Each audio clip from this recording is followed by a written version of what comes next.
Today we're going to talk about shields, but more importantly we're going to talk about the whole use of them. And a couple of the things that we have to deal with, especially in the SCA, on the different types of shields and how they fight each other. We're a very unique group because we're doing something that has never ever been done before. We're taking not only different armor types, and different weapon types, and different weapon systems, but we're placing them, as anachronists as we are, we're placing them in time periods that had nothing to do with each other.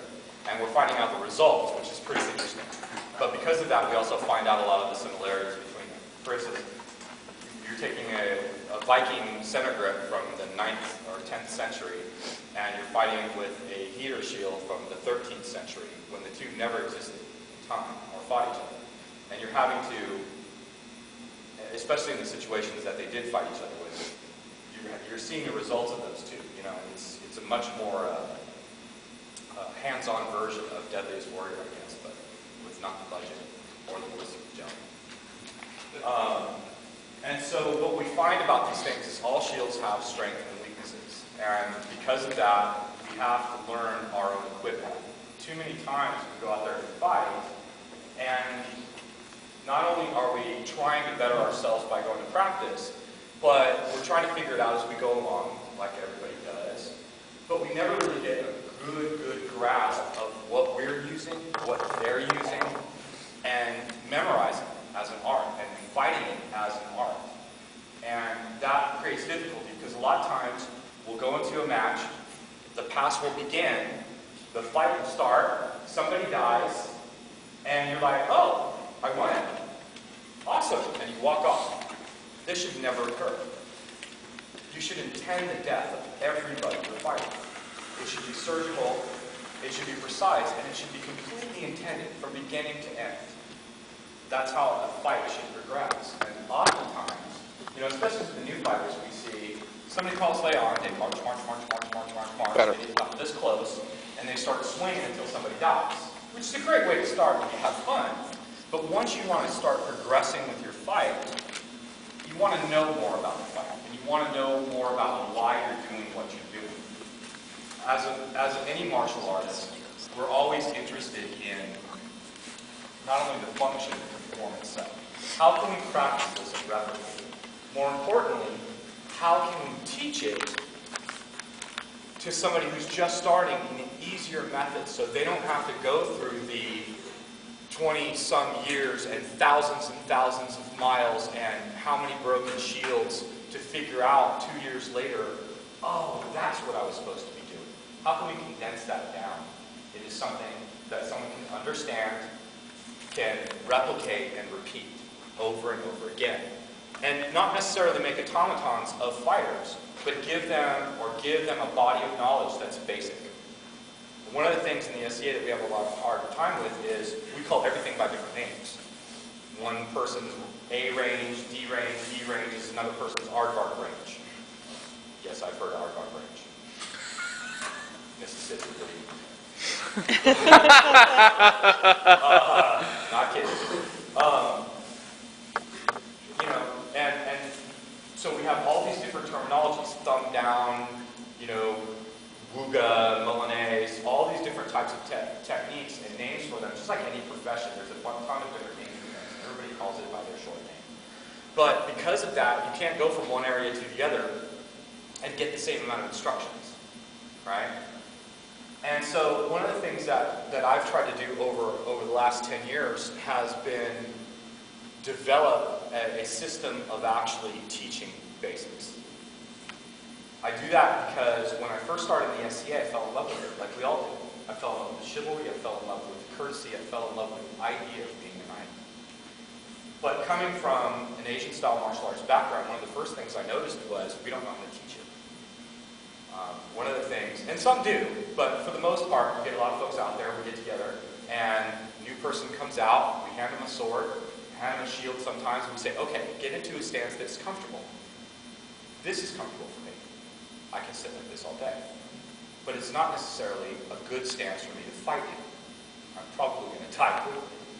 And so, just from the very basics, from the feet up, being able to talk to somebody and explain to them why you're doing the stance, why you're doing the position, why you're doing what you're doing with the shield, is very, very important. Because whatever you're telling them in the very beginning, they're going to relate to for every single thing they do later.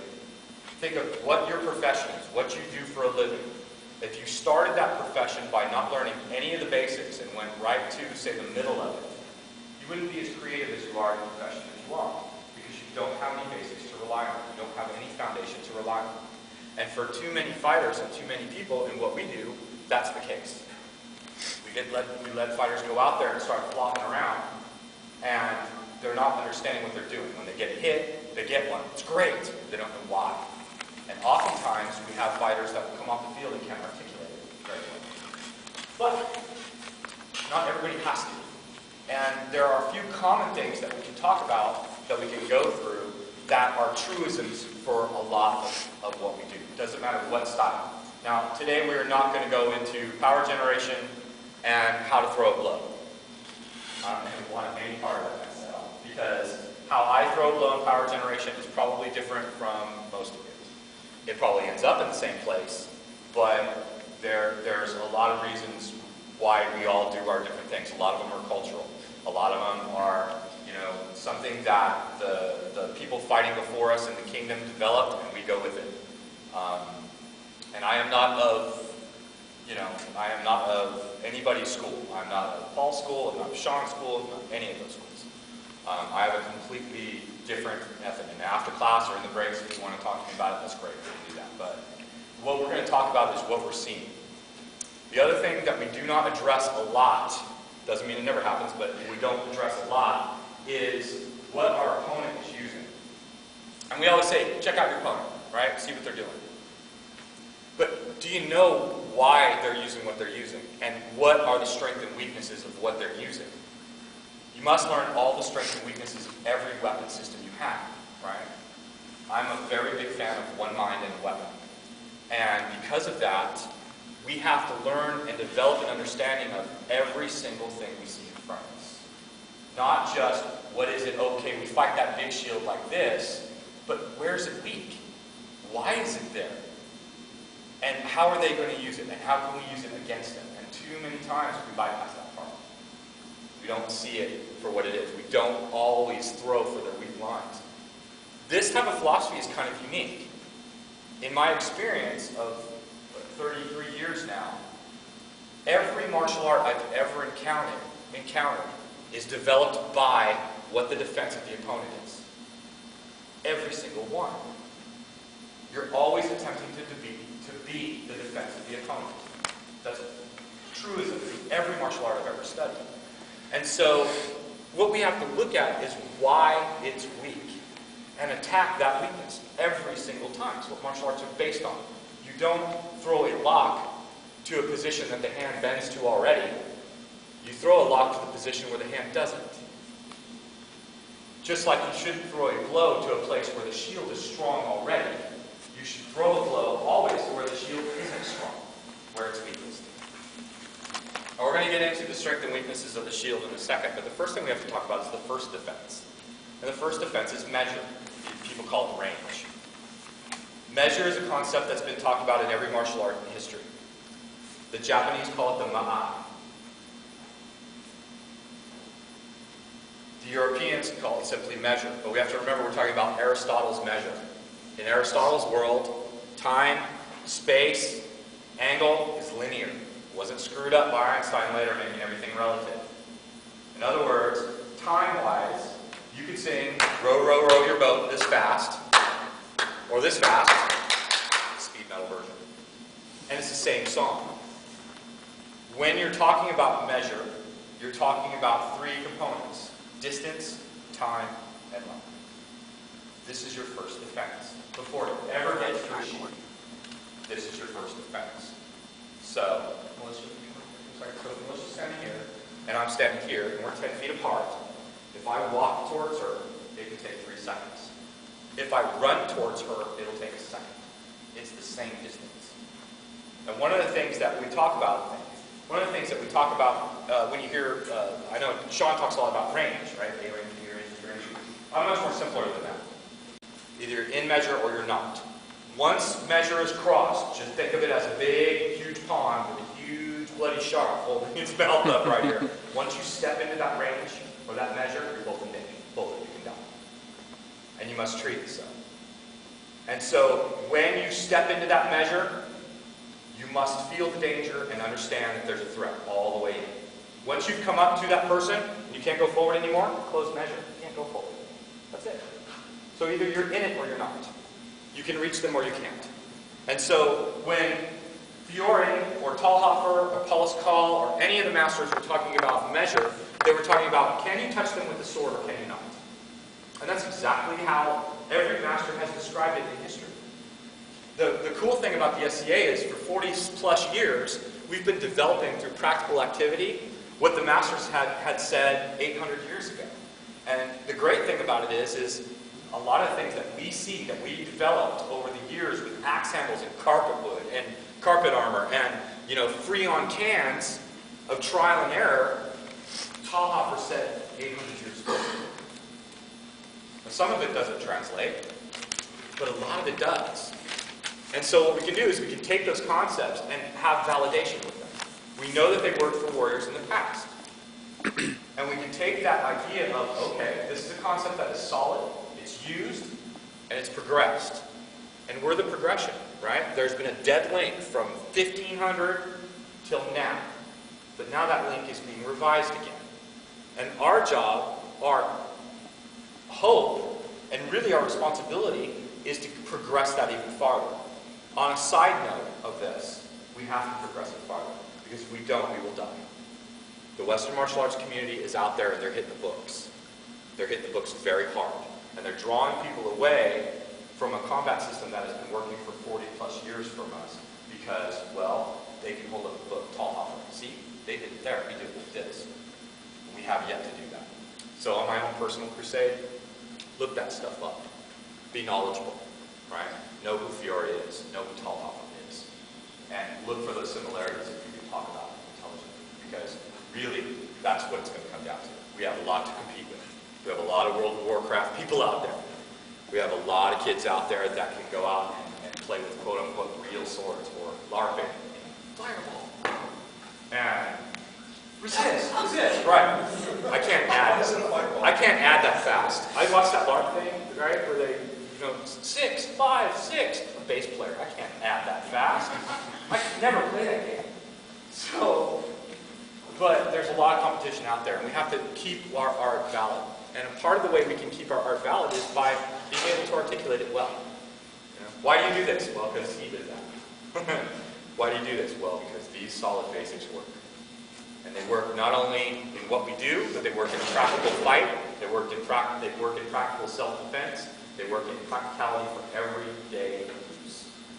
And that's something that's very important that we can also talk about.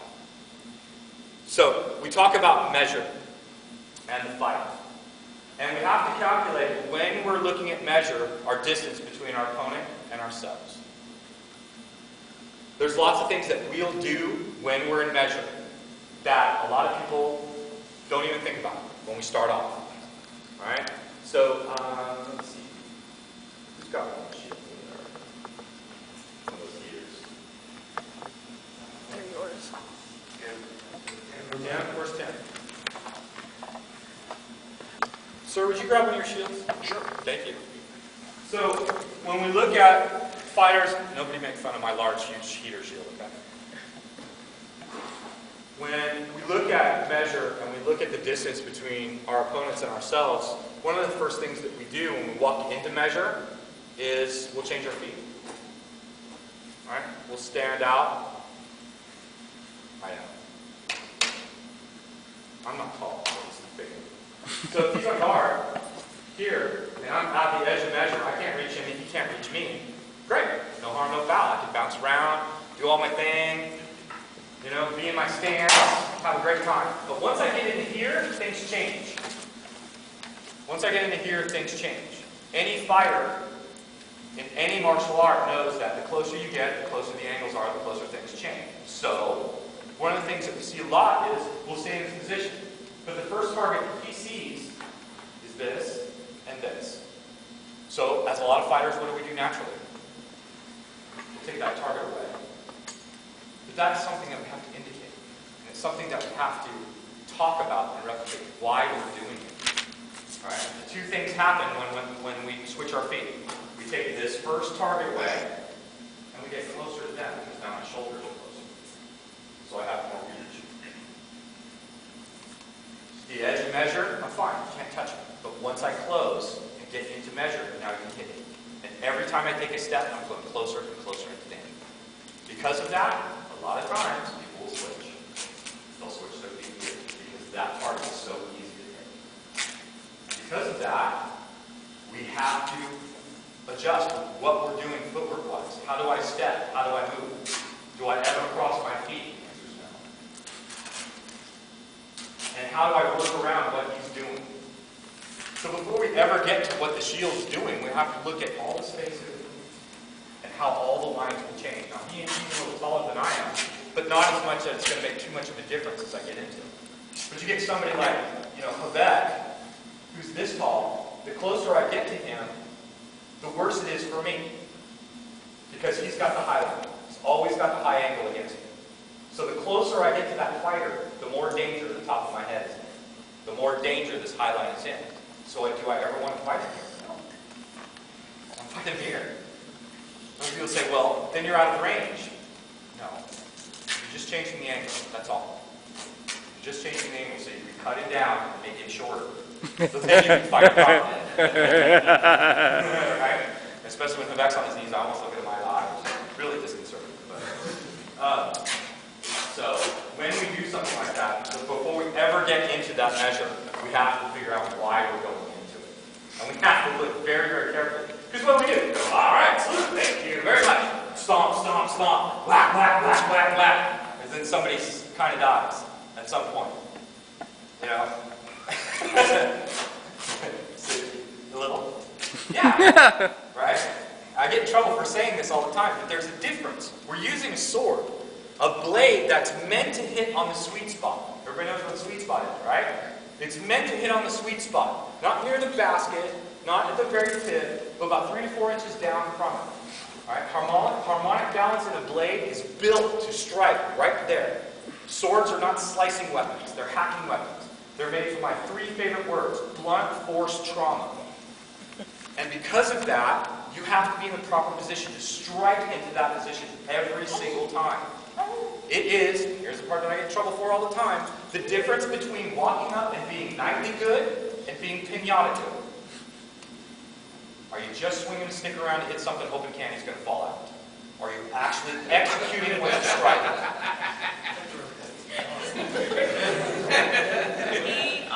So when you get somebody out there flopping with the sword, flat, flat, flat, flat, flat, they say, how was that? Pinata would have done. Other than that, you couldn't kill a normal.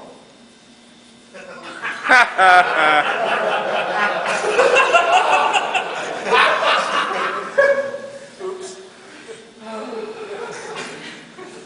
It's the truth. We have to act as swordsmen. And to do that, we have to be able to position ourselves in measure.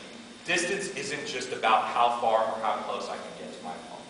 It's about how I can position myself in the best place to get the best angle to hit the sweet spot of the sword. That's extremely important to look at. And because of that, we have to look at a system explained. Oftentimes we use kind of funny anecdotes to describe things, right? Like a pinata. Everybody see a pinata in their head and they see what it is, and we just talk about it, and you never forget that. I break my squires quite a bit because I think I'm funny. And a lot of times I try to, instill, when we move, when we change lines and angles, we step, always. Whether you need to or not, we step. So, we have techniques that are called ear to ear. We'll go from this side, we'll drop it, we'll go to this side. We come back through, and we have to make sure their stances are right. We're doing this. He's like, I'm just not getting this. I'm like, you ever see the Brady Bunch? He's like, keep on, keep on, keep on. He's like, oh, you did not just do that. And now every single time he does it, he grins like an idiot because he remembers it. Right? And now it's impressed in your brain. I'm sorry. Burned in there forever. So it's not just about how you understand it, but it's about how you communicate it. You need to talk to each other and how to do it. And all those ranges and things, those are great. Use them. Use the A range, B range, and all that stuff. It's great. But somebody was telling me, how do you describe the A range and the B range and the D range? C range and stuff like that. How's it go? Is it A in the very end or D in the very end? A is close. A is close and D is the farthest one. So this is D range, right? Defensive. That's how I always describe it. C range, can you see me? B range, be careful. And have you ever seen Finding Nemo? Right? The A range is what you cross. A. Never forget that. So, when we talk about measure, even when we're talking about Fiore, Talhoff, or even Aristotle's concept of those, we're talking about how those things change in space. And they're always linear, right? The distance from A to B, how fast or how close I can get, in what time I can get there, and how many angles change. If I go really, really fast through, it's going to be a shorter time to get through. In the medieval world, when they're talking about manuscripts, and they're talking about time, think of a stopwatch above your head. If I'm here and he is here, and I move first, my stopwatch goes on first. I'm always ahead on time. Unless he passes my attack, I'm always ahead. He has to catch up. And doesn't that always happen? Think about your fight. You go through, and the first person throws. Now they're always on the attack, and you're defending before you're counterattacking. They're always ahead on time. Unless you change the time. We change the time all kinds of ways. We'll throw 1, 2, 3, 4, 5. Double time. We just pass it. We'll change 1, 2, 3, hitch, bang. Extending the time. Because it's linear. Right? It's not relative, it's linear. So we draw the time out and we compress the time. But we use all that before we ever get to this. We have to use all that before we ever get to this. And it's important to remember that all that space in between you and your opponent is necessary. You have to use all that space first before you ever get to your shield. You can win a conflict. You can win a pass before you ever get there if you can use the measure correctly. Or at least you can bring yourself to the best advantage possible before you ever get into that fight. The fight does not start when you first make contact. The fight starts when somebody says lay on, and you just get to that edge of measure. Right? Once you're in edge of measure, now the fight starts. And how many of the higher ends will see? I want you to find this. How many of the higher ends you see? It's here, nobody touches each other. It's here, nobody touches each other. And it's here, right? What's going on in the air above them? I see you're using Frozen Monkey. I should use Jelly Dragon. I see you using Raging Vessel, right? It's exactly what's going on. Because they're gauging the distance in between them before the attack. And all those angles are happening, right? Because the angles change. If he's that tall, how tall are you? 6'4". If they're that tall, the closer I get to him, the more advantage he has at the top of the head. Right? And in our game, top of the head is dead. So we don't want to do that. In our game, top of the head is death. So we don't want to constantly change our fight to this. Because the more we do this, the more the rib cage is open, the more the legs are open, the more the hips are open. The farther I get away from him, this becomes a little bit better for me. A lot better for me. So every time we step onto that field, every time we step with our opponent, the fight doesn't start when we make contact. This fight starts in between that space. And how we can pressure. Questions so far? If you have one, ask. If you don't believe a word I'm saying, say it too. I'm okay. I have a firm philosophy of that. While I'm teaching, if I can't answer a 7-year-old, I suck. So, if you got a question, why? Why do you do that? I'll try to answer you. I'm a firm believer in explaining exactly why I believe what I believe and why it works and why it doesn't. So if I talk it all the time. And I'm inside all the time. That's where I seem to have most of my success. Because he's not capitalizing on his angles. But when I have success, let me say, it's usually on the inside. So how do I, and if I stay in the range you're talking about, it just gets me. How do I just, and I can't even reach up these big right. How do you the difference between, you know, staying away and being close enough to be able to hit them. I understand. Number one, and we'll talk about how you use your shield, how you're using it, because there's a lot of ways to use a shield. Most of them not very good, but there are, you know, and some of them very good. The other thing is how much of the defense you're making in that range. Are you just using that space as a waiting period so you can jump in? Are you not thinking offensively already out here? Right? Are you knowing that you can get better success getting this close to it? So you're just kind of waiting for an opening, and then you dive in. But sometimes when you dive in, you get dead. Oh yeah. And a lot of times that's the preparation that we need to take away a little bit. Right? I don't want to look for a space that I can dart into and throw. And when you kill him, where are you killing most of the time? Top of the head, up here? Yeah, sometimes the head. We want to try to expand what we can do with the shield and how we can fight with it. We want to expand how we can strike with it. Right? We understand the game. Top of the head, good force is a kill. Right? You're an authorized fighter, right? What is the SCA standard for an authorized harness? Armor. What is it? Top to bottom. So you got your joints, Right? your neck, Right? your vertebrae, Right? kidneys, Right? And you're wearing what over your here? helmet. What are you wearing over here? Mail halberd. Right? Chainmail halberd.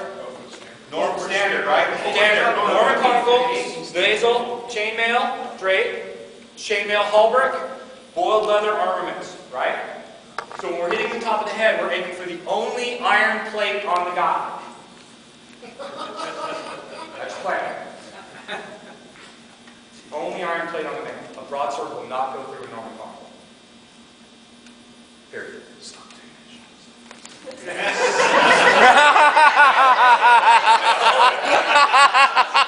No. Because that's not our game. That's not our tradition. That's not our game. Stop taking headshots.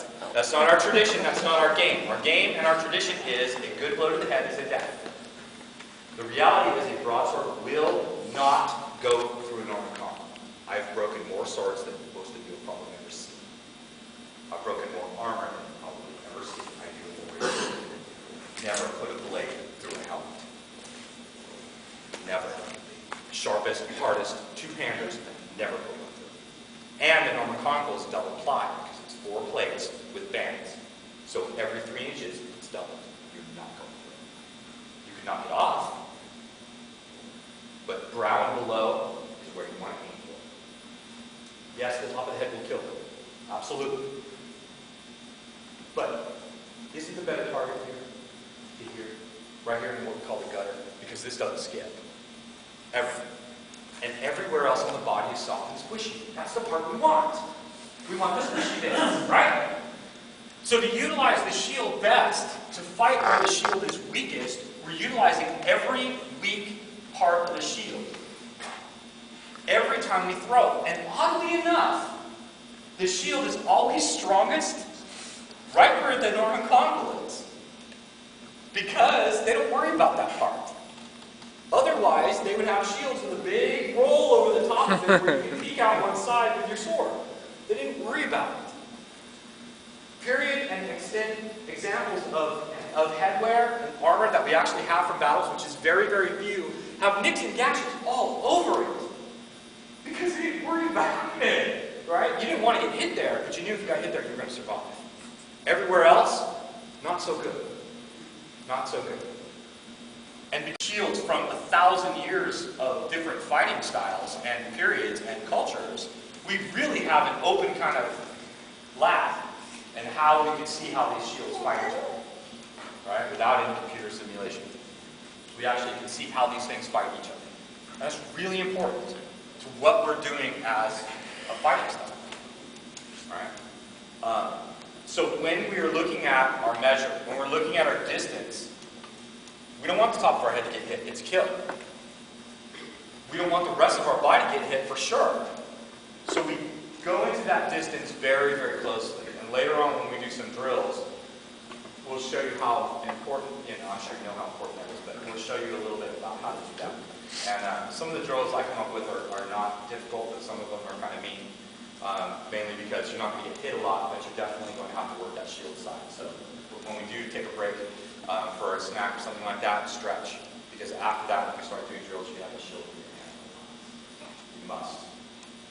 Before we get to this, one other thing. Yes? Oh, I'm sorry. See? Good man. Well, one other thing. If you are not fighting with both hands, do so. If you're not practicing everything with both hands, you can't fight with both hands. If you can't throw every blow on your offhand as you can do your on hand, do so. You must be able to fight with both hands. Every martial art in the world fights with both hands. Everyone. Because of that, you must learn to fight with both hands. It's not only better for your perception, best way to, who's a right-handed fighter here? Almost everybody? Okay. What's the best way to kill a left-hander? Best way to kill a left-hander, what you got? Huh? A rat? What's the best way? A rat? Anybody else? Offset. No, fight left-handed. That's the best way to kill a left-hander. Fight them left-handed. I can go with that. And do bad things to them. Cheating.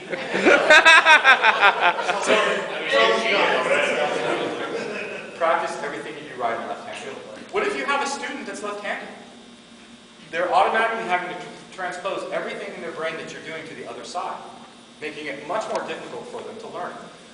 You must be able to fight both hands. If you're even pretending to teach somebody, if you cannot do it, it's very difficult to explain why it should be done. So you must fight both hands. The physical attributes to this is you will grow symmetrically.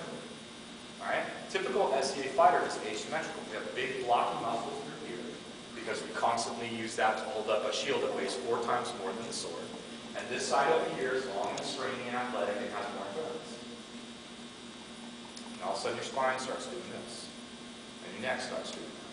You get up in the morning, you're cracking, you're popping, you're doing everything. And then after a few months, it could be on the pelt, fighting on both sides, that starts to go away. Because these muscles start loosening up because they have to stretch more. And these muscles start getting a little bit thicker because they have to worry about the weight as well, as the load of movement. And all of a sudden your spine and all your back and everything starts growing symmetrically. And you're developing symmetrically. Your spine's not getting pulled off to one side. Not a doctor, don't play one on TV. Everybody can see the logic in that, I'm sure. If you're wearing 8 pounds on this side for 20 years, this side's going to be bigger. No other way around. It's going to be less flexible. And as you get older, that's going to suck. This side's going to always take the torment. Going through elbow, rotator cuff, and shoulder surgery is not a rite of passage. Everything that you do should be done biomechanically sound. You should move the weapon, your body, and the shield biomechanically sound. If you are getting up, getting after fighter practice, fighter practice, easy, and you're tore up here, here, doing it wrong. Your body's telling you you're doing it. It's not a rite of passage. I don't have to fight through it. I'm not going to muscle through it. It's wrong. It's just wrong. Fix it. Fix it. But that's not a rite of passage. Okay? So we're going to get into this part first. Let me give you 5 minutes to get out and get some water. Come back and we're going to start talking about our shields. Okay? You want some lines and corners too. The fact of the matter is that if we fight and throw for the weak lines all the time, we're constantly making our opponent work. Constantly making them work to defend themselves. And what we want to do is we want to understand what they are, throw at them for those reasons, and use all of our other technique to manipulate them to make them weak. Alright? If somebody goes unguard, in an unguard position, they are their strongest. They're in prime position. They're in their best defensive position. Our job as the attacker is to get them out of that position so we can get and execute a good, solid blow and fight. This is a representation of the strength and weaknesses of shields. And what it represents is the black line, black edges are the strong lines. The white are the weak lines. And so what we're always looking at is where the shield is weakest. For instance,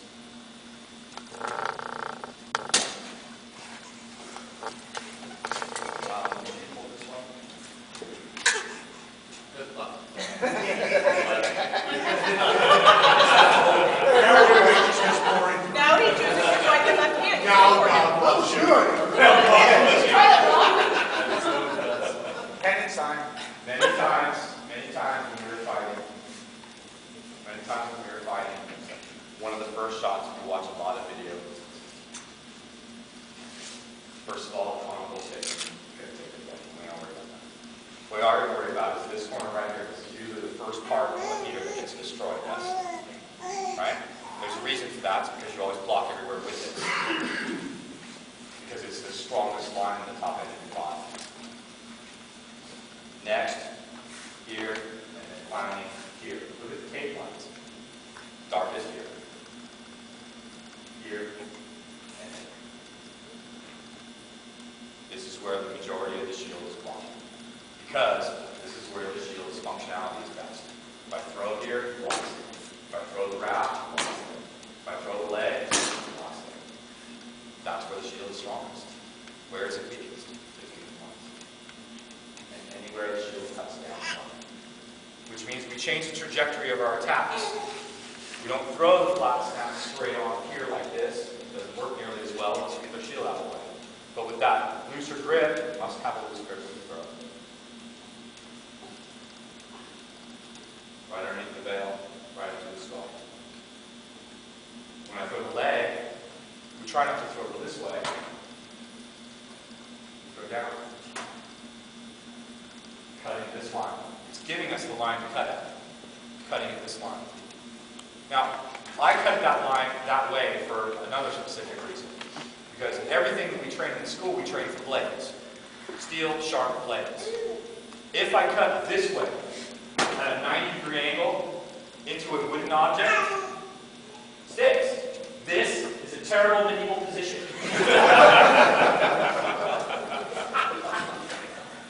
Sucks. So when we cut here, bang. Cut here, bang. It starts the same. Cut here for our Molinet. Everybody know what a Molinet is? Anybody doesn't know what a Molinet is?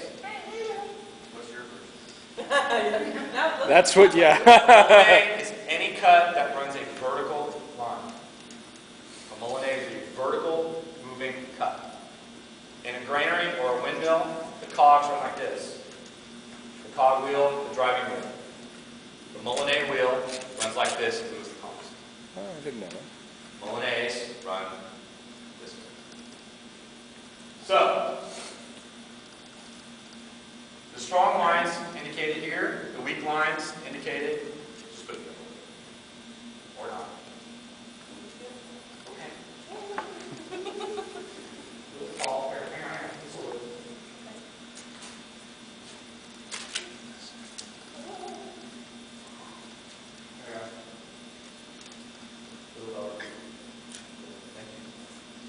So when you're imagining the shield, and at the school we actually paint the shields this way.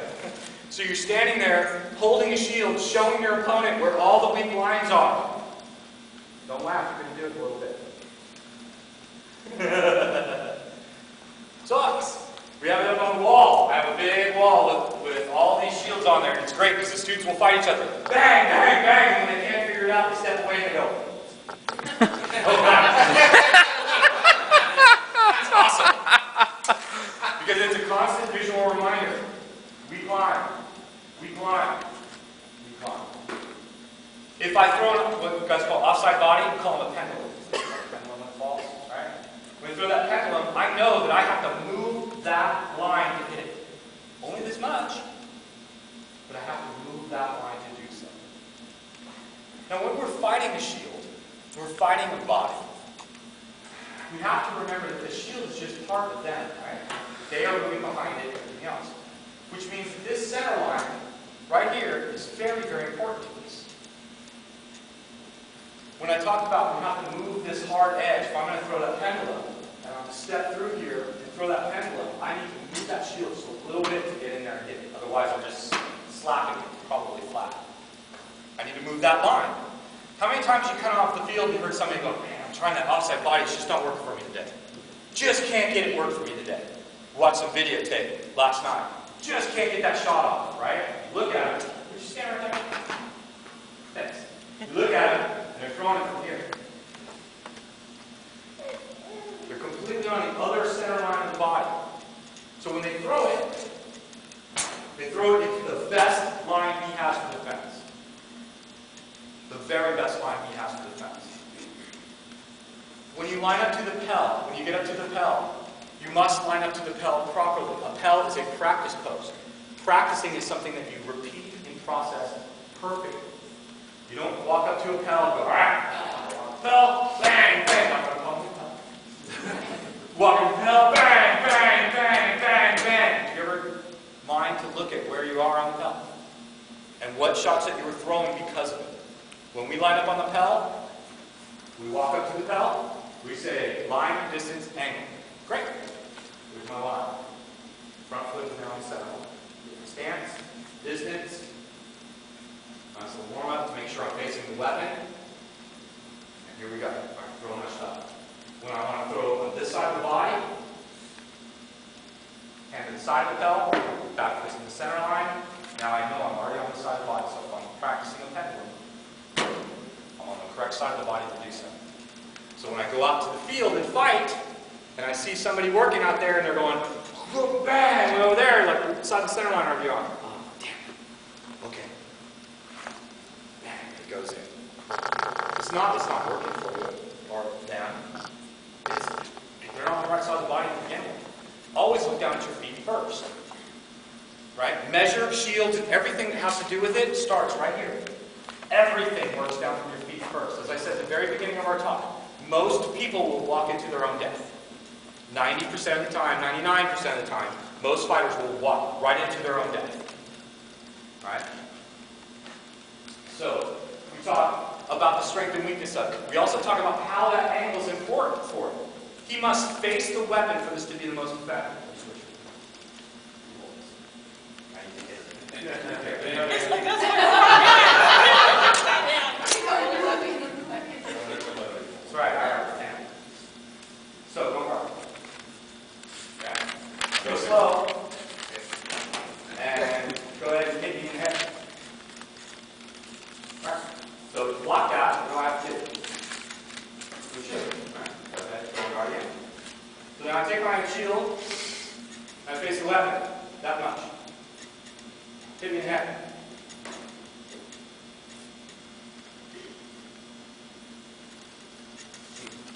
Now you have to do something overt, don't you? So as I walk into measure, constantly walking into the line of the weapon, here, switching my feet because I don't want to give in that line, I'm constantly in defense already. I'm done. I've set my defense. I've set him to do something. He must react to this before I ever throw a blow. He must react to the fact that I'm already in his way. If he throws straight in, flat snap, or anything else, my corner's already in the weapon. Doesn't matter what shield system I'm using. I'm facing the weapon. If he throws for an outside body, right? Most of the time the block is this. It should be his weapon. Alright, so you throw one over here. Throw the body over there, over here somewhere, and over here somewhere, and move this much. They've really got to start moving. You're making them do something overt by making the shield do something. Alright? When we look at shields, and we look at their strengths and weaknesses, we have to memorize every single style. Right? Every single style. And so when we face that shield out there, we know that we're going to throw for the weakest line of that shield every single time. Who's got a round shield? This one. Whose is this one? Can I put a little piece of tape on? Yes, you can. Thank you very much, sir. Would you put? So let's just put a couple. This one here. Be careful of any loose wires in the back of the shield. Huh? Be careful of any loose wires in the back of the shield. It's electrified? That's cool. that explains so much. That's the duplication. Battery-powered shields. I need to find energy somewhere. It's awesome. So when we look at shields and we look at their strengths and weaknesses, I just want to do this. Look at their strengths and weaknesses. Come here, you're going to come this way.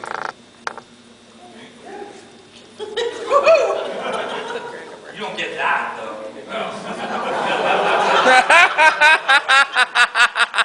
All those house fire jokes, I'm like. About to give you that. So, anyway, if I had a strap, different, I didn't look at a weight strap, but So if I'm holding it the way I would normally hold it, in strap position, so I'm holding it here, right? I'm holding my triple strap shield, doesn't matter where I have it here. I'm holding it up to block my head, right? There's the hard line, right? So if I'm standing in front of you and we're here and you throw it my head, I have to do something avert to block it. Better. If he hits me in the leg, I'm going to turn it out into the black. If I don't move it or he does something avert, he throws to the leg, we climb. Every single time. Right? Every single time. So if I give you this, we climb, we climb, we climb. Now before you ask, we call these a magic button or the pivot point. Right? Pivot points are great because you can actually change and develop the line of the shield. If I push on him and he pushes back, I can't move it. I can't move it. I can't move the shield. Hold it. Hold it really hard. Tight as you can. Got it? Good.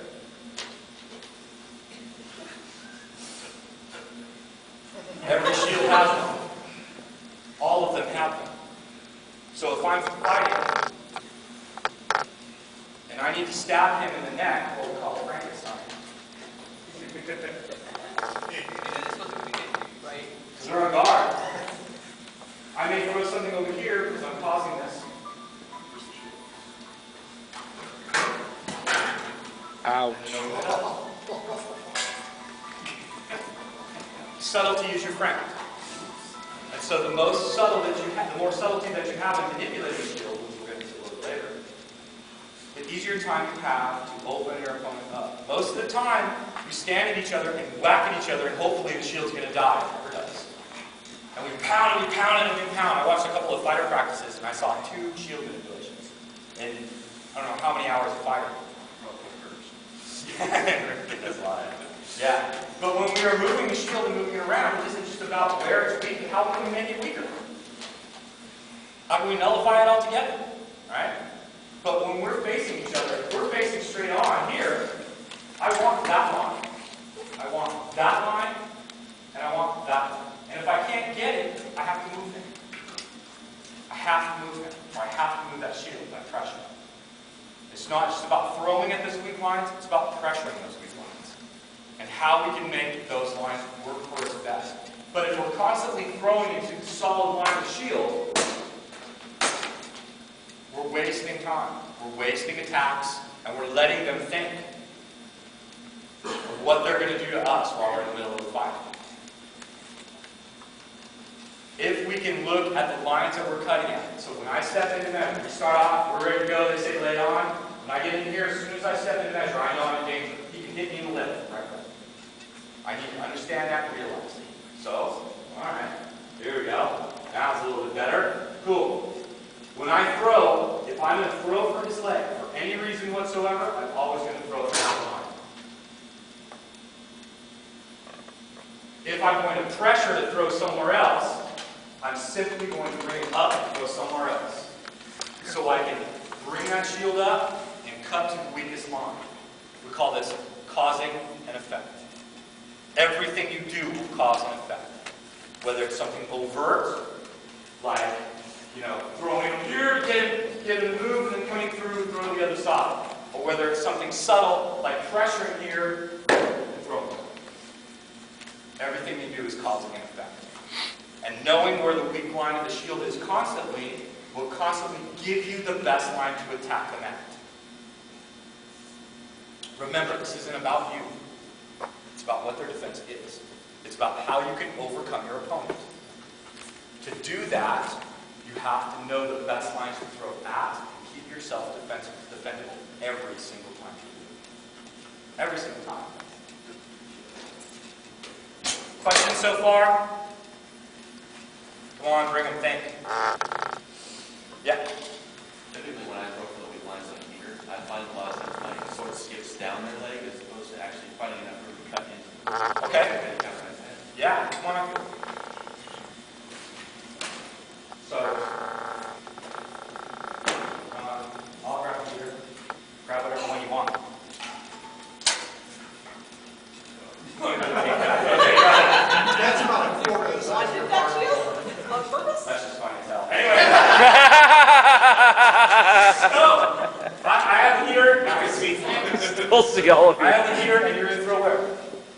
there, okay?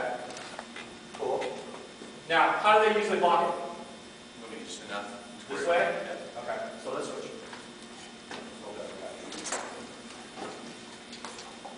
Okay. So, I'm causing something. I'm attacking him. He's going to block his leg. Good. Now, by angling that shield, say if I throw a wrap too, do the same thing. You block. Okay, here we go. We're fighting, you block. Good. What happened to the rest of the shield?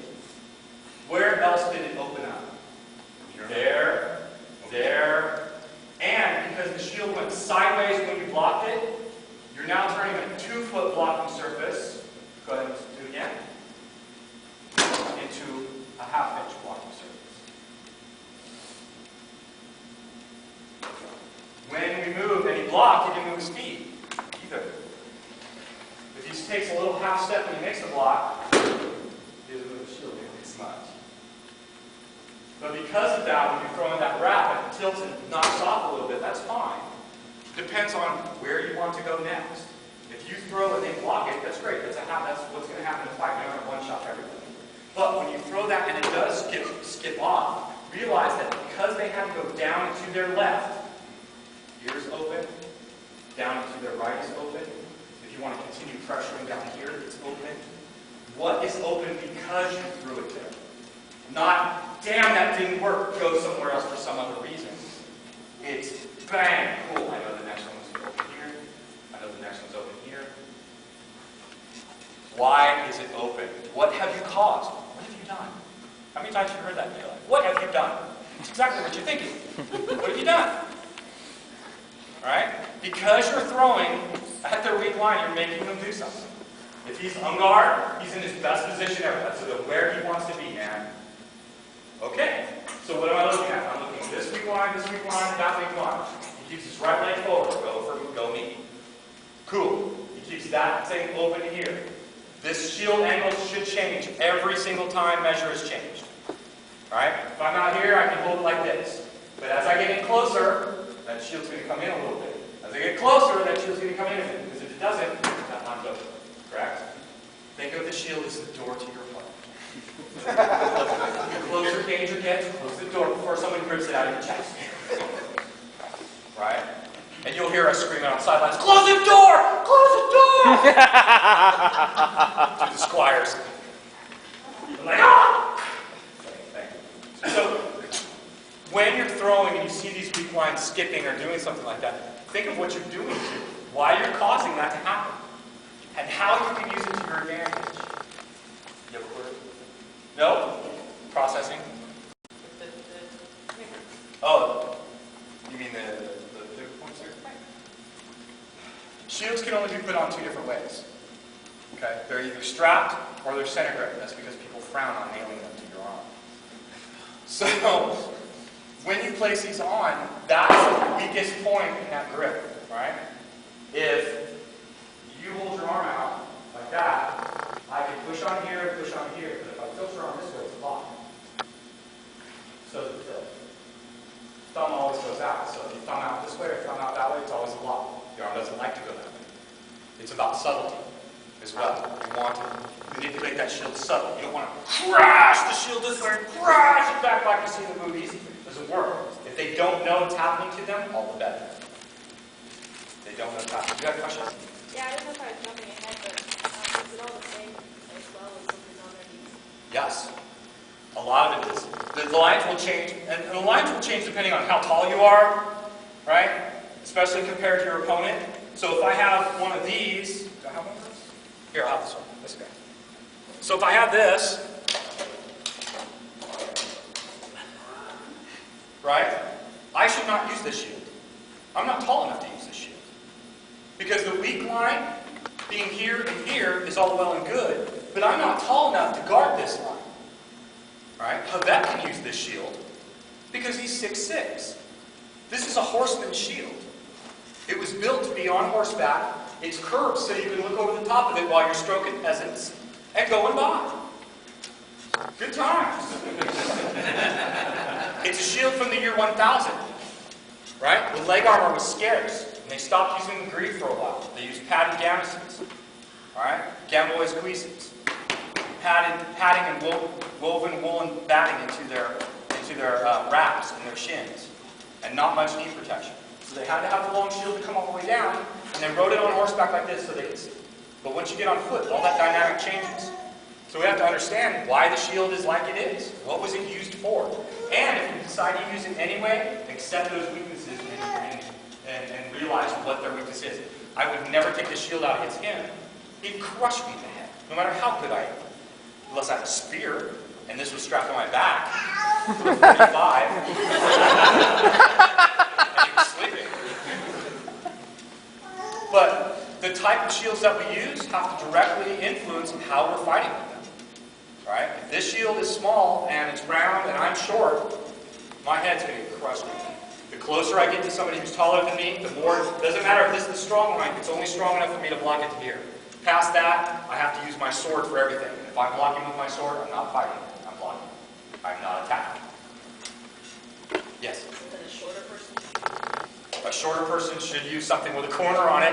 A shorter person should use, a shield that's more maneuverable. That shield right there is this one. The strong line is at the very top, usually because you're on horseback or you're tall. Everybody tries to always blow through. How many people here have fought Quebec? Everybody tries to blow through the tail. Don't do that. 101 on how to kill a Becky. Right here in the side straps, right here and right here, good to go. But once the elbows and the body have to move, the shield starts getting weak. Because the more he has to tilt it, the more of those lines will open up around his body. Right?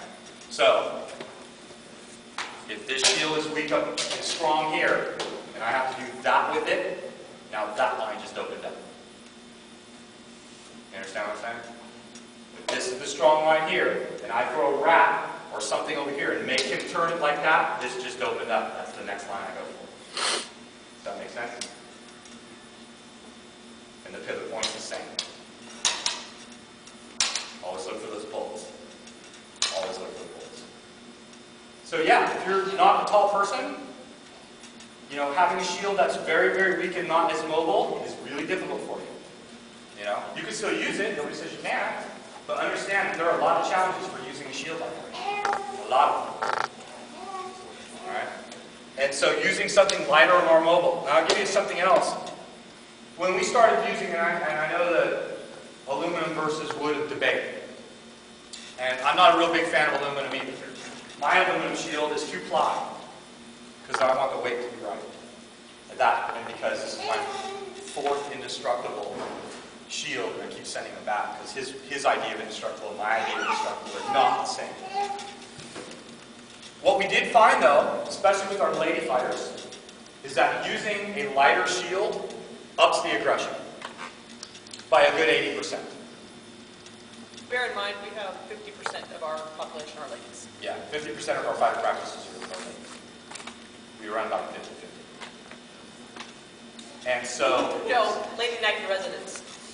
So, it's one of those where we go...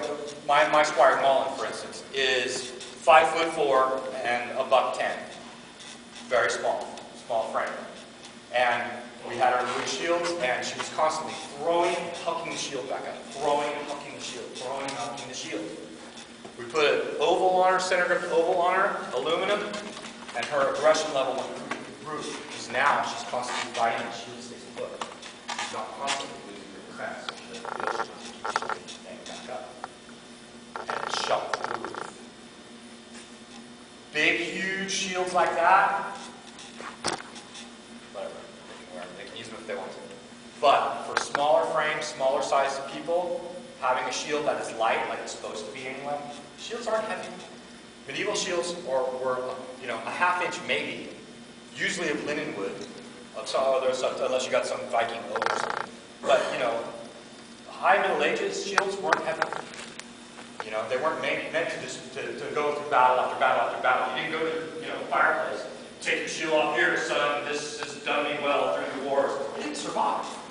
We don't have, but maybe 1 or 2, maybe, extant examples of fighting shields in the museums. They didn't survive because they were disposable. They were made to be disposable. So they shouldn't be super, super heavy. You know, and I know people that will make things, this will last you your entire career. It shouldn't. It should be destroyed. You know, we use a lot of things that are heavier than the actual period, and that's fine because we want them to last. We can't have a light, thin helmet that we only need to last 1 or 2 battles or 1 campaign. We use 12-gauge helmets because we want them to last for years. Medieval helmets didn't weigh 20 pounds, they weighed 6, if that. Medieval armor was light. It was even thinner in the arms. But because we want it to last, we make that trade-off, that's fine. But the shield itself should be light. And they say, well, I don't want it to get blown all over the place. Well, that depends on how you're blocking with it. For every weakness that the shield has, it has a strength. For every weakness it has a strength. And those strengths are what makes the shield work. So if I have a shield like this,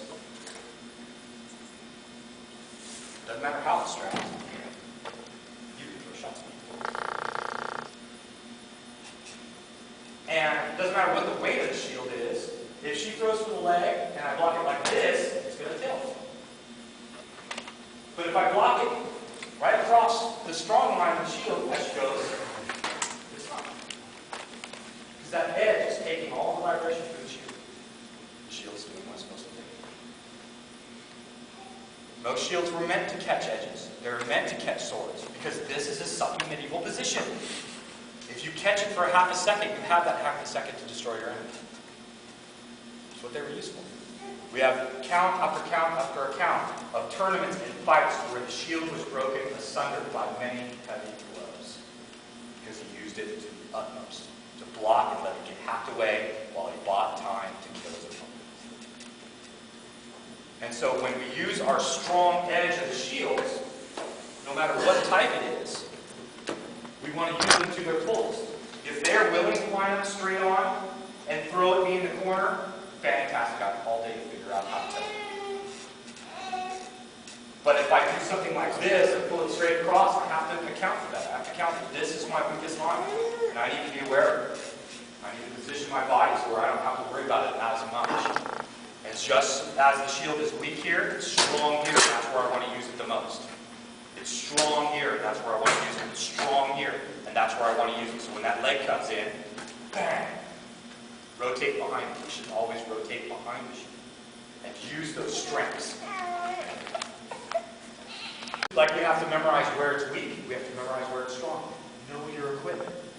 Know every piece of equipment. And it's like going into a foreign country and learning their fighting tactics and their battle tactics. And what type of weapons they're using. You have to memorize everything that they're doing. If they're coming at you with a center grip round, you have to remember, strong, strong, strong, strong. Weak in the corners, and 3 pivot points. 3, at least. Because usually center grips are handled above the center in the middle of them. I don't know what this one is. But a lot of center grips, especially the Viking extant examples that we have, the hole is a little bit higher than center. And so the hand is sitting here, a little higher than center. So this is a stronger line to it. Okay? You can still do it a lot, but this is a little stronger than the other ones. And I like opening doors like this a little better. I have the students open those doors up a little bit more. Because of that, you can utilize their shield in your fight.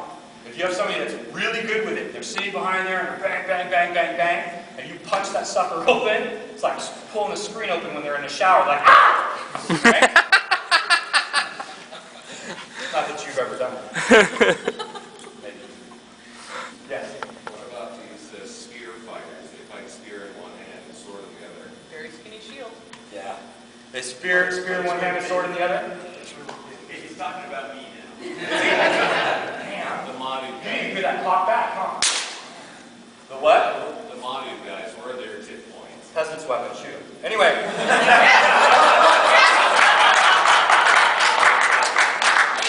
Let me tell you a story. I don't know if you guys know Skippy from Kaigi. Setchiker from Kaigi. His night called us. He said, "Could you foster him for a few months? He's going to be out there doing a job." I said, "Absolutely, yeah, come up." He comes in for fighter practice, and he's hauling his armor in. He sets it down, he goes back out. And he grabs a bunch of his weapons, and he sets it down, and his body falls out. floor. And he goes back out to get his armor, and I picked up the module, and I walked outside, and I threw it in the parking lot. He looks at it. No, so the color coding part of what we do with our shields, this isn't by happenstance. I color code everything. I use threefold for how we teach. And you can use similar types of things when you're talking with people. We talk about nomenclature, names, the pendulum, because it looks like a pendulum. The Bolognese, well, that's what it is. It's always been called that. Right? You guys call it a flat stand. What stances? Do you have a name for the stance? Do you have a name for your stances? Anybody? Boxer, funny foot. Funny foot, yeah. Surfboard stance. Boxer. Yeah. We use 4 stances: bladed stance, box stance, squared stance. You can check all 3. Blade stance, right? My opponent's there, 90 degrees. Put my feet together. Front foot goes in the middle of the back. Step out shoulder width. Knees bent. You should always be able to pick up the heels. Your weight is always on the ball of the foot.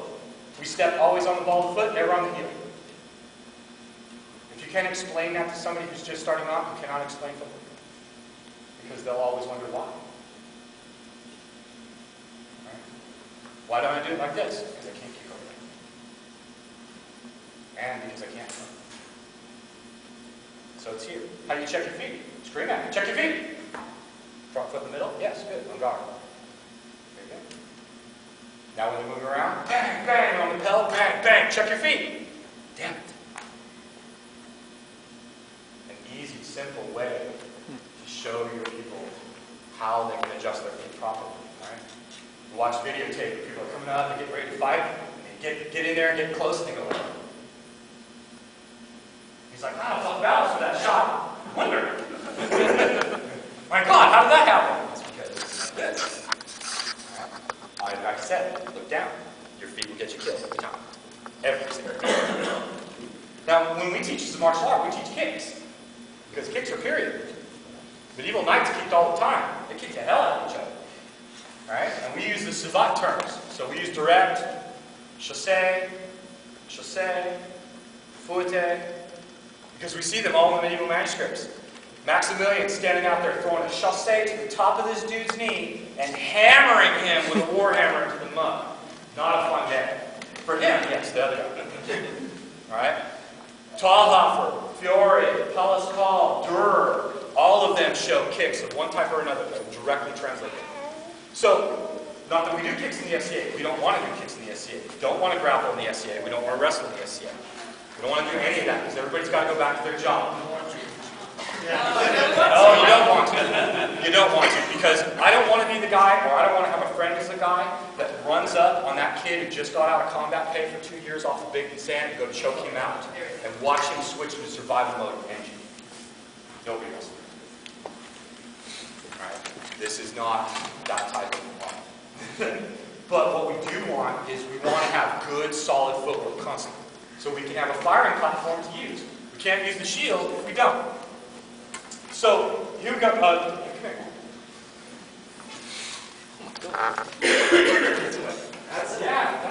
That certainly is. Is it okay to use this? I don't know this one. Is it okay to use that? Can we use it? I like it. No! So, he has no shield. Well, kind of like shield. He has no shield. And he's got the butt thingy, whatever. And he's got the halberd up here, and he's got this. So you go into your fighting stance. Really? Okay. So fighting stance goes up, and I go in. Now, where is measure now? At the end of this hit, right? That's the threat. So my shield is going to adjust to how close the threat is. Am I going to be out here already starting off? Hell no. Closed. Already closed. Because that's the threat now, not him. Alright? So, here we go.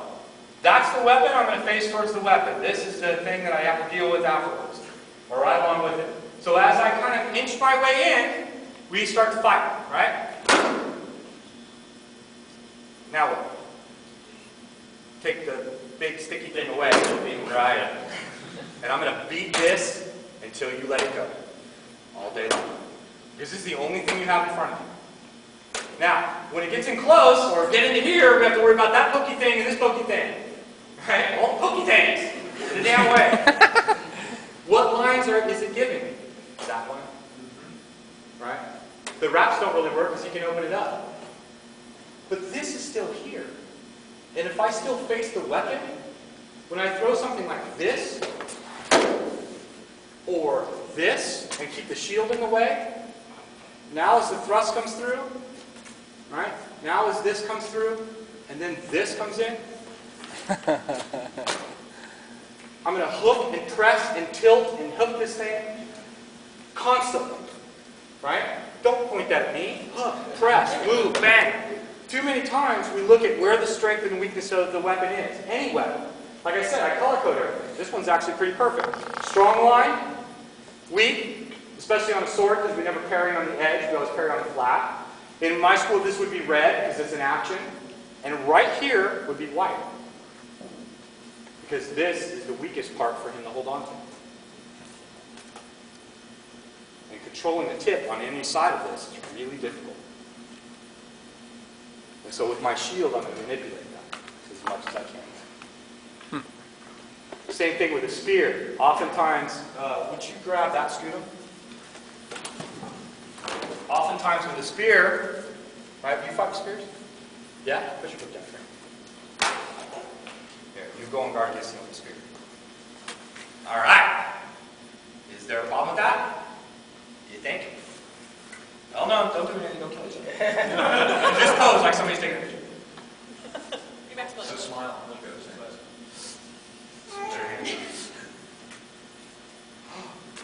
A stack defense.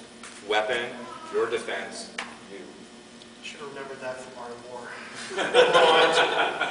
If you're facing a weapon and he's got a shield side, yeah. You got to fight both hands, right? You have to have both sides. That's the gap open up over there. That's where the angle of the weapon is coming over there. If I'm here, I'm constantly working against it. Constantly giving him a line for it. Doesn't mean I can't do it. Lots of people do it really successfully. This gives me the weapon in between us the whole time. So if I retreat, if I do anything else, right? Not to mention the fact, if you know me at all, you know what's going to happen when we get to here. Anybody? You're going to move a shield. I'm going to dagger you in the face. Often. Because a pole weapon should have a dagger. So did center the shield. Whose is this? This is beautiful. Tim's. Tim, can I use this for you? I won't mess it up. I won't mess it up. Against what kind of shield? Pick one. Any shield. I mean, if we're looking Okay, let's do it against a strap shield. Okay, so let's do it against Heaton here. So, he's got it strapped here, I've got my shield. Now obviously I'm not going to do this. Because I'm opening a door up that's just going to execute. But shield manipulations, there's a lot of different ones. And we can use a lot of them to our advantage without giving up much. So if I'm here and I know that I want that line there, I want that line there, I want that line there, if I'm where I'm throwing against the shield. For my shield as a manipulation though, if I'm always facing the weapon, that means my fist is always facing here. My fist is always there. So for instance, if he throws a wrap or something to the outside, I kick out and move myself just a little bit. If I want to manipulate the shield to throw that same Frankenstein, I'm going to turn as he returns. Hi. And I'm still facing the weapon. Right? I'm not tilting it all the way, I'm just holding it for a half second. I don't need to stop it, I just need to slow it for that half second. I need to extend the time just a little bit. A lot of times you see people do a blind with one of these shields. They get in there and do this, and throw that blind up. It's very effective. The problem with blind is you're blind too for a second. But it can be done. Other shield manipulations are using the bottom of the shield. If they throw a wrap here, it doesn't matter. Throw a wrap here and you throw from the bottom of the shield to tilt the shield out as they return, they're going to freak, right? So as they freak and you go for the head, you're anticipating what you've done. You're anticipating what effect you caused. You have to extend that time out just a little bit and think about what you're doing. He threw out here. I blocked. if I tilt that shield a bit and look at the head, fight. So that anticipation of what you're doing, why you're doing it. Reactionary fighting is fine, but there's always somebody that has a better reaction. There's always something faster. There's always something stronger, right? And there's always a way out, yes. So what you're describing is what my main frustration is. There's a lot of round shielders out here. There are a lot of advantages to a round shield against either. What are its weaknesses? How do I manipulate that? Want to switch? So, one of the weaknesses to a round shield is distance. What are the shields intended for? These shields were only done in Hungonga on personal duels by themselves. The rest of the time they were using the shield. The shield was built like this because it's got pivot points. Right? It's not so good out here. The farther out here, he has to turn and hit me. Right? He's got to move his body to hit me. If he just reaches out like that, I can see him. And he's got to open up here to hit me. He's got to move that shield around here. Fighting him here is his bread and butter. Because now he's got all his shield. He doesn't have to move his arm very much at all. And I have to block for my life way up here all the time. But out here, a little different story. Now, we can look. Because the shield is heavier and it's bigger, it's going to react longer. It's going to take longer to react. Again, time. Right? So instead of going, bang, bang, bang, he didn't move the damn thing at all. Instead of that, we extend the time just a bit.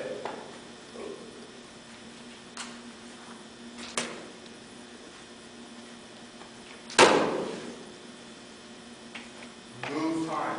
We let them move it. We throw at them someplace where they have to move the shield. Step around and throw someplace, and the more he has to move this, the longer it's going to take to get back. Instantly going in through this thing with an axe in your hand is really difficult. So they fuck with axes because they go over the edge and hit them in your hand. But with a broadsword, it's a bitch. It's really hard. And somebody who's good and strong enough to hold this thing up for a while can do so.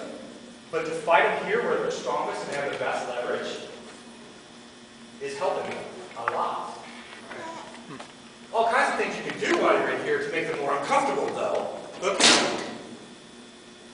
Once you get inside that hook and keep that shield in here, he's got to move out of their way to get the shield back. That's one of the detriments of the center. Same thing with the other direction. Same thing with the tilt to the bottom. Every time you mess with that shield, you get somebody, in the worst case scenario, you're on your knees, and you get that big hold knuckle dragger up top, right? What's that guy's name? Ethelred, yeah. Huge, dude. Bloody huge shield. Right, bloody huge shield, right? So you get up here and you close the door. Close the shield up. He's got this shield here. Start. Every time he gets close. Every time something happens. Every time something happens. We'll let him get there and get comfortable. Hammer that thing. It's a shield. We get to hit those. We don't hit each other with the shields. We don't touch each other with the shield. Rule is, you don't touch me with your shield, and I will kick you with the ding. Okay? Simple enough. Incidental contact or no. Hell of a front kick. You should be able to fight within the game. Thank you very much. Do you want strength to something? What? Do you want strength to shield on a server? No. Strength of center grip is in leverage and keeping it straight here. But I'm talking about when you're manipulating. Oh, yeah. So using, basically keeping it in line with Yeah. where the thumb is. Yeah, to use exactly. That edge to Push it back. Just like a spear. Exactly like a spear. Right. Around. So we color code everything. We color code the shields. We color code the swords. Welcome to the West. We color code the swords. That killed me at crap. We call it Rolfing the sword now. Rolfing the sword. Fell over that. Yeah. But we color code everything, especially for the students to learn, because they know don't parry on this. Parry. When you throw your foreguard, or what do you guys call it? The foreguard, the caution. Should be here. Two reasons. Number one, you have block on the edge, sword, blade, will crush. Number two, if it's already here, when you turn it over, it's all right. I don't have to. When you're throwing your offside body, bang. If you're not physically rolling your fingers inside, you make that do this, you're hitting flat. Use that. It's almost physically impossible to be able to hear this and hit on it. Unless your hand is super high, you're a freak of nature, you can do that, you're not hitting. Retape your sword, tape it perfectly. Go fight all day, look at it. Your sword won't lie. It'll tell you where you're hitting. You know, some people can do it. I'm not saying you can't do it, but if you're going to manipulate a blade right, throw, roll, strike. You can do it fast, throw, roll, strike. But you've got to have that. You've got to see that cross roll. That's why we hold it.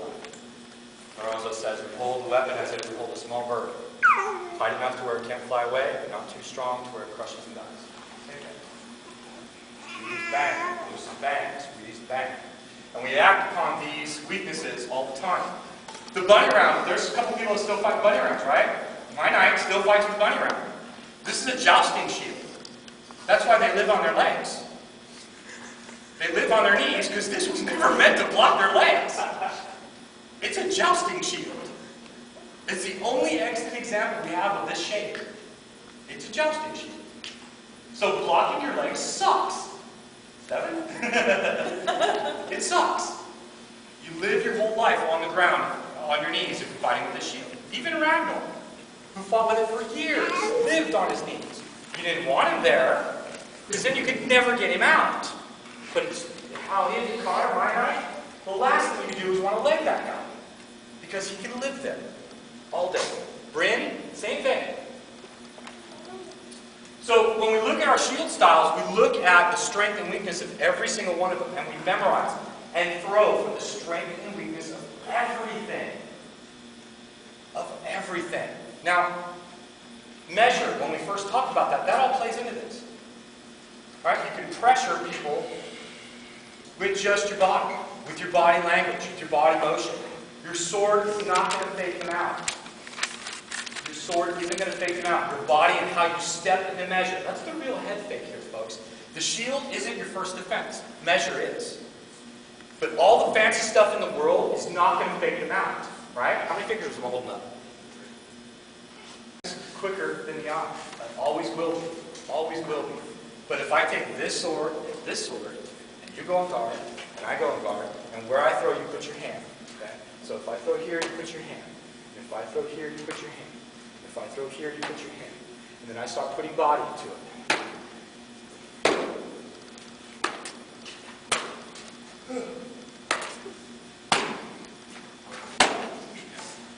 See this, not this.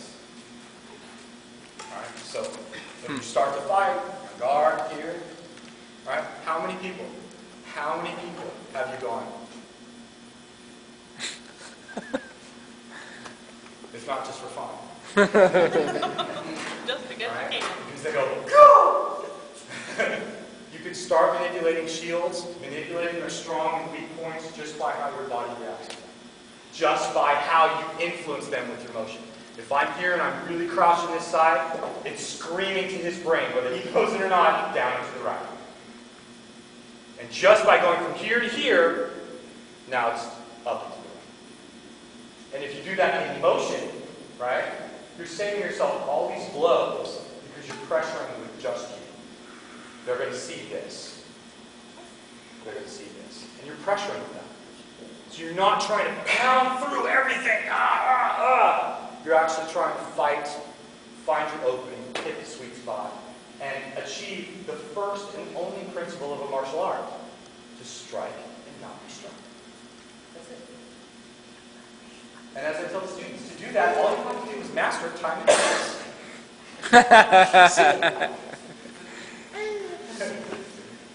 Yeah, you know. Once you get time, the space in between it, and you start using the line, then finally, geometry has saved your life. What's your practice? Huh? What's your hippopotamus. I'm a bass player. I don't even know what that is. That might be an animal. You got it found it? Oh, yeah. So, when we're looking at these, and after we take a break, we're going to come back. When we come back, we're going to go out here and get just shields and helmets. That's it. Shields and helmets to start off with. We'll do that for about an hour. Then we'll go ahead and get in armor and do bad things to each other. But to start off with, we'll take a break for... What do you want to do? 10 minutes or 2 minutes? Okay. When we come back, we'll put on helmets and shields, and we're going to do a lot of shield work and blocking. And we're going to look really closely at where the strength and the weakness of every shield is, what you're facing and why you're facing it. Remember, if you're just throwing with your body, if you're just thinking what you're doing, you're only creating half the fight. Be knowledgeable. Be knowledgeable about everything that you're facing, so you can speak articulately about it, if nothing else. So you can understand it and actually execute what you're doing and then explain it to somebody else what you're doing. Otherwise, it becomes this great mystery all the time. I just don't know how it's done. Well, you got to work on that a little bit. Okay. How do you just work on that a little bit? Right? We call it the Saturn theory. Right? Anybody know Sir Brent? She's a knight in the West, Sir Brent, right? When Brent and Fabian were together, Fabian was trying to teach her a rap when she first started. Could not get it. And Fabian has an attention span that long. And he speaks in, okay, you do this, and then it goes like this, and then...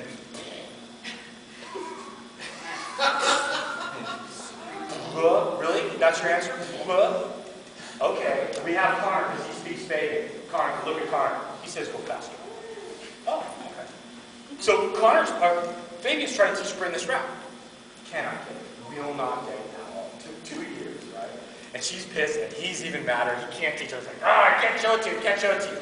2 years later, Richard of Aldertree, is talking with Brady. He said, the rap stupid. What you talking about? The rap is simple. Think of it this way. I am Saturn, and these are my rings. And she goes, okay, I get it. And Fabian loses his mind. I'm Saturn, and these are my rings. That's how you rap. I'm serious. And just lost his chicken. How many times did it happen to us? Somebody says, you know what? You're stepping wrong. You're doing this, blah, blah, blah. Okay. 2 years later, somebody says, you look like a clown on a tightrope. Oh, I'm stepping wrong. Right? Happens. It does happen. But if we have a good terminology, we can avoid some of that mystery. We can actually talk intelligently. Are you throwing for a weak line? You're throwing directly for where that shield is strong. Do you see that? I do. So we practice on the bell. A little bit overboard. Squeeze in there a little bit better. Get your angle a little bit better. Are you standing on the right side of the body? Are you doing those things you need to do to execute where that shield is the weakest? I don't want to teach you how to fight. I can't teach you how to fight. What I can show you is a really logical, very plain way to look at the defenses of the opponent. And the defense of the opponent is what every martial art is based on. Every martial art. And we can use our skills and our basics, however we develop them, to these commonalities. Shield's always going to be weak there. It's always going to be strong there, and if it's strapped this way, it's always going to have that hand. That's not going to change. How we utilize it, a lot different for our own personal fighting styles. But we can look at these things and say, okay. Now, by the way, you can use this. Take this to your practices. Use it. This is fine. Part of this is my opus. Part of this is, decades and decades of me going through a lot of training and dedicating a lot of my life to understanding the martial arts. And one of the things that I love the most about the martial arts is how it affects the body. And because of that philosophy, I really believe that we, as a group that are attempting a martial art, should be knowledgeable about it. And we should be able to talk about it and understand what each other is saying. And when we look at these things, it makes it harder. It really does. Because if you know this, now I have a problem. I have to be a better fighter. Because you're not automatically going to be throwing into my strongest point all the time, right? Especially for the advanced fighters here. How many times have you got up to a new fighter and have this really cool fake and just wooga, wooga, wooga all over the place, and their sock should be over there. You should have faked them out button of their shorts, they should be sitting over there somewhere, and you slam it directly into the middle of their shield. Because they had no idea they were under threat. Standing there just happy. Bang! Right in the middle of the shield, you're like, what did you do right after? Whack! It hit you in the head. Because they're doing exactly what they're supposed to do. Right? They had no idea they were under threat. Because you're developing something that didn't need to be there in the first place. Hit them in the head, they'll die. Right? Kill them, they'll die. It's that simple. So, but this takes a lot of practice. This takes a lot of thought. You know, and you have to look at it, not this. This isn't the silver bullet. There isn't one. You have to look at your own stance. You have to look at where you're standing, on which side of the body. You have to look at how you throw. Are you doing that effectively? Your economy of motion, is it good? And how much can you affect this? What can you do to it?